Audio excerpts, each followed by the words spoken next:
বলা হয় এমন সৃষ্টিকর্তাকে যে আরবিতে সৃষ্টিকর্তা বোঝানোর জন্য দুইটা শব্দ ব্যবহার হয়। এক নম্বর হচ্ছে খালেক, আরেকটা হচ্ছে রব।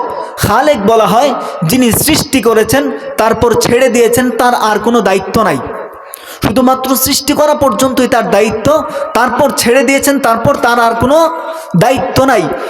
কিন্তু রব বলা হয় এমন সৃষ্টিকর্তাকে যিনি সৃষ্টিও করেছেন, দায়িত্ব নিয়েছেন, তার রিজিকের দায়িত্ব নিয়েছেন, তার সংসারের দায়িত্ব নিয়েছেন, তার হায়াতের দায়িত্ব নিয়েছেন, তার জিন্দেগির দায়িত্ব নিয়েছেন, তার জীবনের সমস্ত কিছুর দায়িত্ব যিনি নিয়েছেন তিনি হচ্ছেন রব।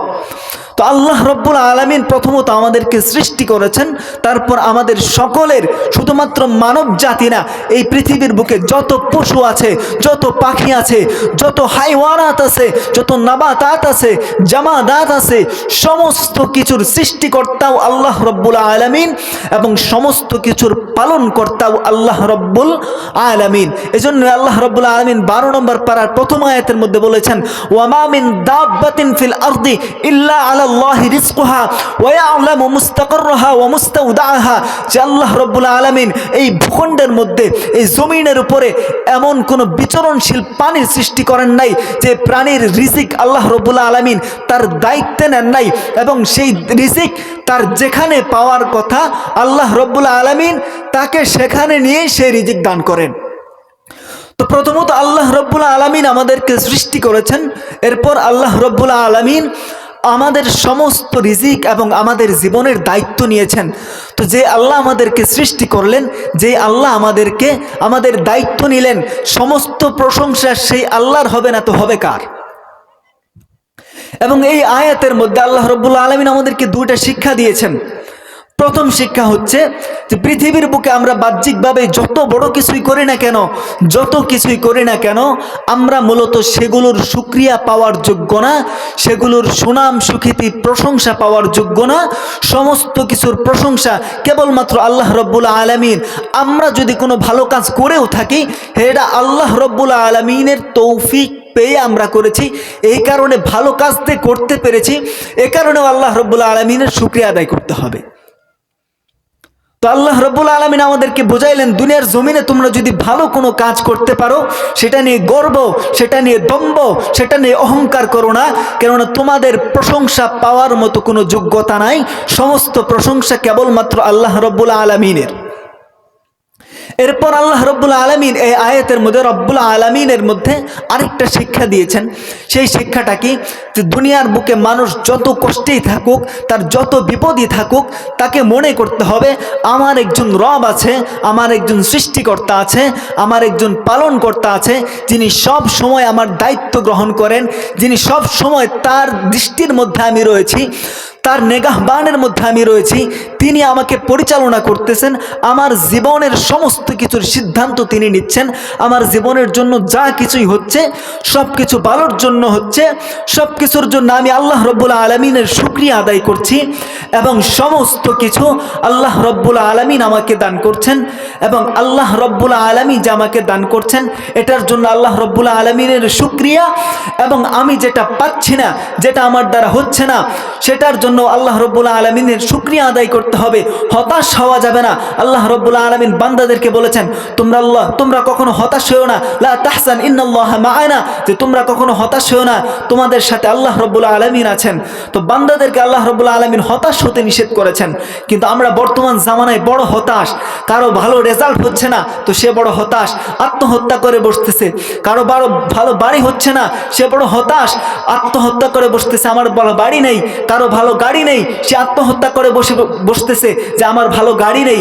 পিতামাতার কাছে সে ভালো সন্তান হচ্ছে পারছে না, এই ক্লাসের মধ্যে তার ভালো রুল নং নেই, এ কারণে পিতামাতা তাকে বকা দেয়, সে কারণে মানুষ আত্মহত্যা করতেছে। এরকম মানুষ কোনো সামান্য কিছু, দুনিয়ার সামান্য কিছু পাচ্ছে না, সেটার কারণে নিজের মূল্যবান জীবন বিলিয়ে দিচ্ছে। আল্লাহ রব্বুল আলামিন বলে, এই দুনিয়ার মধ্যে যত কিছু আছে সমস্ত কিছুর চাইতে বান্দা তোমার জিন্দেগির দাম অনেক বেশি। মানুষ তো ভালো একটা রেজাল্ট হইল না, সে অনেক কান্নাকাটি শুরু করে দেয়। ভালো একটা চাকরি হইল না, সে অনেক কান্নাকাটি শুরু করে দেয়। ভালো একটা জায়গায় অ্যাডমিশন হইল না, ভালো কলেজে তার অ্যাডমিশন হইল না, সে কান্নাকাটি শুরু করে দেয়। ভালো একটা স্ত্রী মিলল না, সে কান্নাকাটি শুরু করে দেয়। সংসার জীবন ভালো কাটতেছে না, কান্নাকাটি শুরু করে দেয়। তার বাড়ি ভালো না, সে কান্নাকাটি শুরু করে দেয়। পৃথিবীর বুকে এমন কোনো সম্পদ নেই, পৃথিবীর বুকে এমন কোনো জিনিস নেই যেই জিনিসটা আল্লাহ রাব্বুল আলামিনের সৃষ্টি সর্বশ্রেষ্ঠ মাখলুকের এক ফোঁটা পানির সমান দাম। পৃথিবীর বুকে এমন কোনো জিনিস নাই যে জিনিসের দাম আল্লাহ রাব্বুল আলামিনের বান্দার পানির চাইতে বেশি হবে। আল্লাহ রাব্বুল আলামিনের বান্দার চোখের পানির দাম অনেক বেশি। আমরা তো ছোট ছোট জিনিসের জন্য কান্না করতে থাকি, আমরা তো ছোট ছোট জিনিসের জন্য নিজের জিন্দেগি বিসর্জন দিয়ে দেই।